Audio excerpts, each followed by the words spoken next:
Sa edad na 7 taong gulang, maagang binawian ng buhay ang isang bata sa Bunuan, Dagupan City.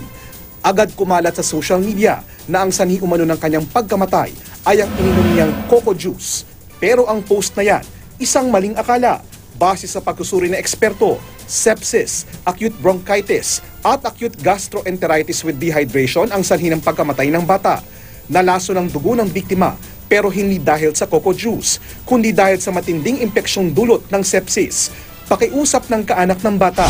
Tigil na niya na rin po yung pag-share o pagpupost po. Sa mga followers po, pakiusap lang po na wag nyo na pong ikalat po at pakidelete na lang po para matapos na po lahat po. Para mapatunayang hindi nakalalason ang naturang coco juice, isinailalim ito sa toxicology test ng DOST Manila at kumpirmadong ligtas itong inumin.